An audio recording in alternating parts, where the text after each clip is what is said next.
Om Swastiastu pemirsa Bali TV, kembali saya Dewi Juneri menjumpai Anda dalam Bisnis Bali News. Kali ini saya bersama dengan Bapak Kade Niko Kusumajaya, owner dari Buttermilk by Gedong Roti.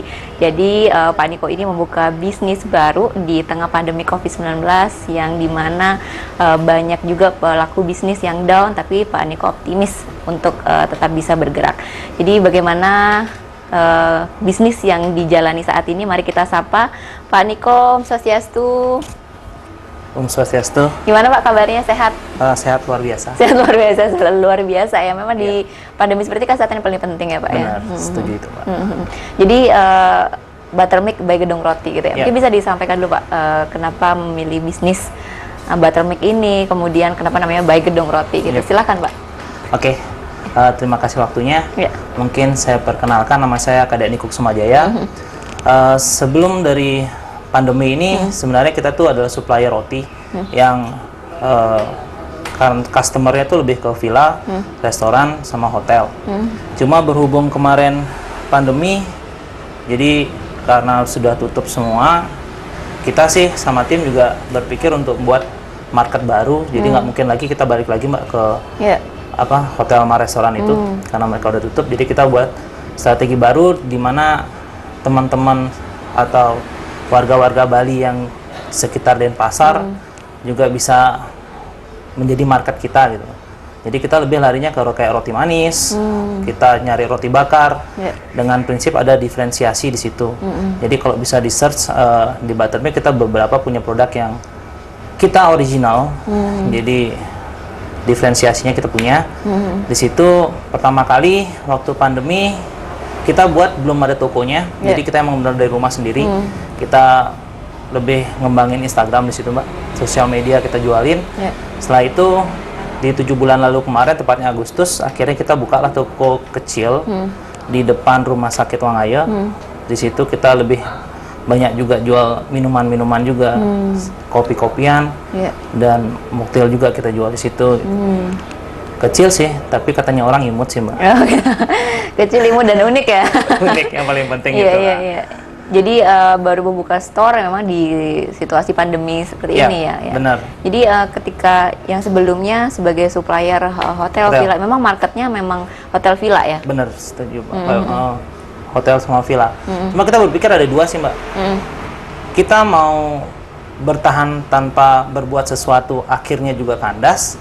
Apakah kita menyerang, kandas dan tidak kandas itu kita nggak tahu. Iya, betul. Jadi saya sama tim akhirnya milih, yaudah kita nyerang deh.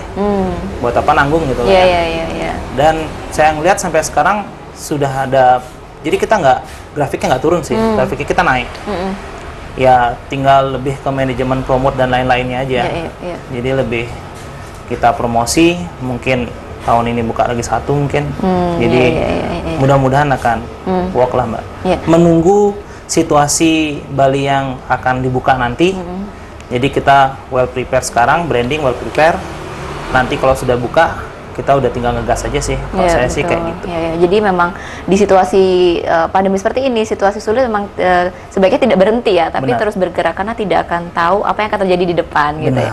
Jadi Pak Niko ini tetap bergerak, justru membuka store baru gitu ya. Dan di pandemi seperti ini, inovasi apa Pak untuk variatif dari roti sendiri? Yang dulu kan sebelumnya ke permintaan dari restoran, villa gitu kan. Saat ini bagaimana?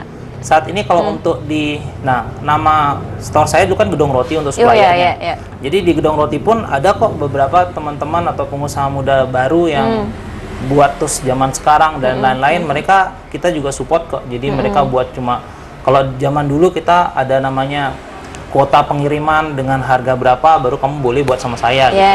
Tapi kalau sekarang kita namanya support, ya berapapun lah mau kita bantu. Saya sih membantu juga beberapa teman-teman yang baru-baru buka usaha gitu. Dan seperti yang tadi saya bilang, kalau toko saya yang Buttermilk sekarang, dia lebih ke roti manis, yang lebih ke soft breadnya, lebih ke Indonesia lah. Jadi kemarin sih rencananya mau buat yang kayak baguette, roti yang sedikit orang bilang katos. Cuma masih belum lah Mbak, kayaknya kita harus main yang lembut dulu. Yang lembut dulu ya? Lembut dulu. Tapi seiring berjalannya waktu ya. Benar. Tapi sejauh ini respon masyarakat bagaimana dengan adanya store gitu? Jadi mereka akan, takutnya saya, kenapa saya akan buka store kemarin tuh, kita ngomong brand image lagi. Jadi kalau orang mungkin bakery di rumah tradisional, orang kan berpikir ini beneran nggak bakery ya, Iya. beneran nggak dagang roti ya. Karena kalau melihat pesaing saya yang sekitaran Iya. sudah kebaca dong Betul. bakery itu seperti apa. Ya mau nggak mau kemarin ya udah kita buat brand image yang bagus, nge-brand dulu, nanti kita nge-boom. Nge-brand setelah itu nge-boom. Jadi sama-sama ngelengnya. Iya, iya, iya, iya. Ya lebih kayak gitu sih Mbak. Dan banyaknya kompetitor saat ini kan produksi roti ini tidak sedikit ya. Benar, Jadi setuju. bagaimana Pak menghadapi kompetitor yang ada di sekitar mungkin? Pertama, kalau di saya diferensiasi penting. Buatlah pembeda dari dagang roti lain, Betul. even that sisanya sama. Ya. Jadi kita punya pembeda itu pertama. Yang kedua, manage brandnya. Manage brand dalam artian kamu sudah buat store, keep store-nya clean. Jadi buat image, kalau zaman sekarang itu kan COVID orang minta bersih dan lain-lain. Jadi kita lebih mikir untuk kebersihannya. Ya. Dengan staff harus memakai masker dan sarung tangan, itu menurut saya masih ke brand image sih. Iya, iya. Saya menjaga brand image itu. Jadi benar-benar konsentrasi di situ sih Mbak. Iya, iya. Jadi orang akan berpikir, karena kebanyakan mungkin sekarang tuh orang takut belanja karena COVID ini. Betul. Bukan karena mereka nggak punya duit sih. Iya, iya, iya. Karena saya ngeliat banyak sih masih orang kaya yang belanja gitu. Kita harus menyasar market yang tepat itu Benar, ya. Ya. marketnya tepatin, tapi yang penting cleannya tetap dijaga. Iya. Jadi orang akan image-nya ini roti beneran dan bersih loh. Ya artinya penerapan protokol kesehatannya juga dijalankan ya. Benar, setuju. Yang seperti itulah Mbak. Ya. Jadi bagusnya seperti itu, kita untuk kedepannya jualan online itu seperti itu sih menurut saya. Iya, Jadi iya. Dan bagus. saat ini sudah meranah ke penjualan online ya. Benar. Ya, karena memang Marketnya. di era saat ini memang digital ya. Iya. Jadi memang platform-platform digital memang harus dimanfaatkan untuk Benar, menjangkau setuju. semua market gitu. Pak Niko, tentunya tadi kan disampaikan bahwa kompetitor sudah ada gitu, menjadi pembeda gitu kan. Jadi apa sih yang dilakukan untuk meng-get new customer? Yang sebelumnya dulu sebagai supplier di villa hotel, saat ini harus meng-get new customer baru ya, new customer. Oke, kalau new customer kita sih jalannya lewat banyak endorsement juga. Beberapa kita endorse, tapi sekarang teman-teman juga, saya juga mencoba untuk meranah kayak kita di online, sorry nyebut Yeah. merek nggak apa-apa ya, Gojek sama Yeah. Grab gitu ya. Iya. Mereka kan semua orang pakai tuh ya. Di situ juga harusnya ada promote free atau apalah, diskon dan lain-lain. Cuma pegangin dengan postingannya. Iya, Mungkin iya. saya akan ke situlah juga akan arahnya, Mbak. Iya, iya. Tapi selama ini kita masih ke endorsement, saya masih ngembangin orang lebih taunya dari Instagram dan Facebook. Iya, iya, iya. Jadi lebih ke sana sih. Ke sosial media ya. Sosial media, jadi lebih ke memanfaatkan sosial media. sosial media. Ya jadi Pak Niko ini selain tadi promosinya mulai dari endorsement, sosial media gitu juga penting untuk menjaga kualitas ya. Iya. Karena saat kompetitor banyak, kualitas itu tetap harus terjaga gitu. Benar. Untuk harganya gimana Pak Niko? Jadi memberikan harga yang terjangkau atau cukup mahal atau bagaimana? Nah, ini ada cerita nih kalau Iya. kalau masalah harga ya. Saya dulu pernah jualan roti yang harga 1000-an, Mbak. 1000 ya? Iya. Zaman dulu sebelum saya buka gedung roti ini, Iya. saya udah buka. Jadi kita naruh-naruh barang di mana-mana. Dengan kita menjual lebih mahal dengan market beda, capeknya saya rasakan lebih banyak yang 1000-an sih, Mbak. Betul, betul, betul. Jadi ya seperti dibilang, apa yang kita buat brandnya, barangnya seperti apa, marketnya Harus tepat. tepat. Iya. Jadi kalau harga roti yang roti bakar orang biasa jual itu range harga 10.000 sampai 20.000, saya startnya di 19.000 sampai 20 sekian.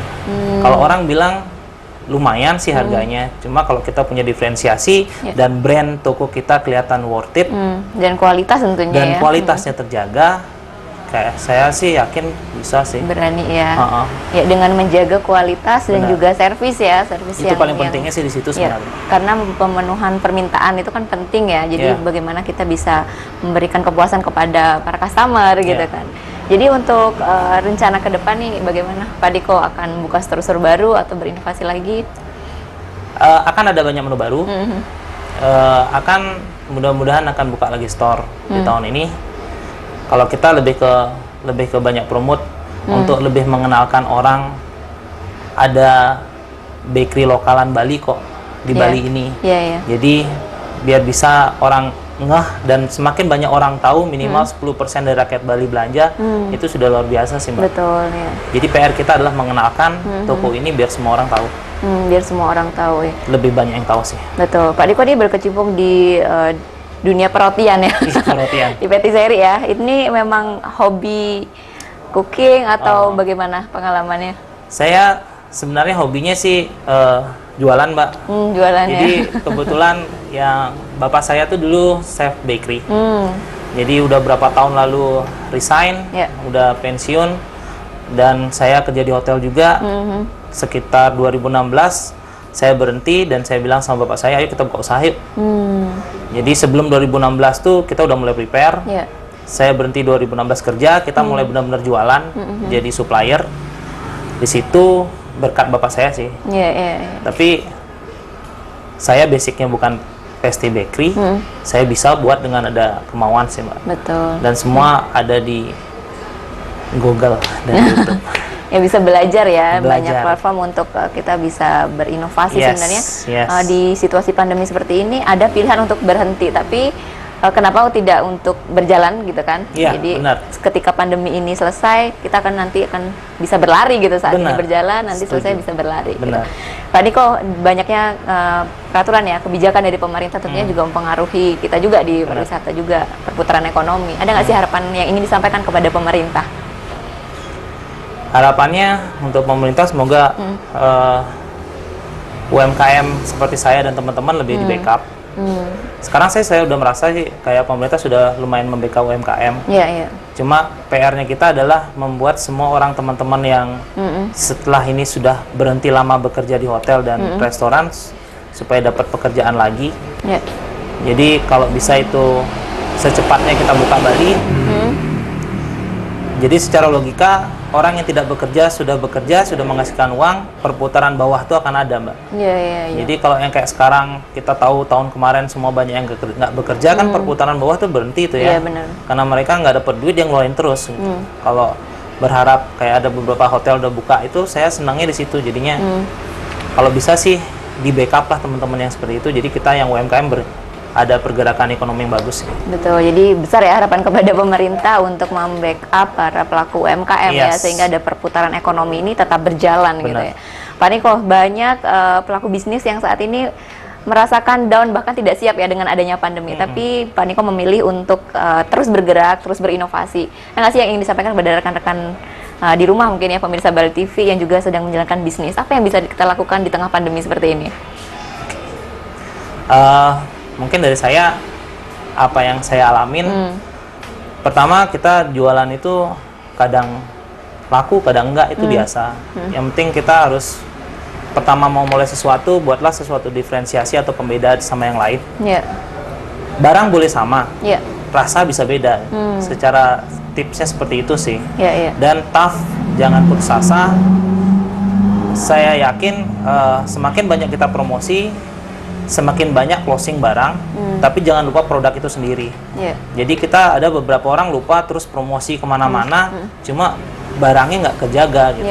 Itu juga jangan dilupain. Setelah itu udah done, kamu merasa udah punya diferensiasi, just do it.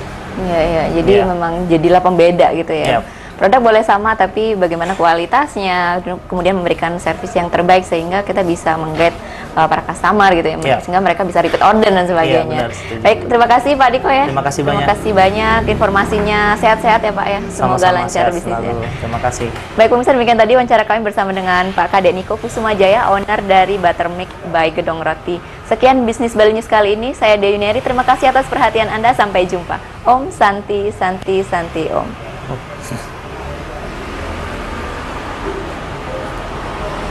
Terima kasih.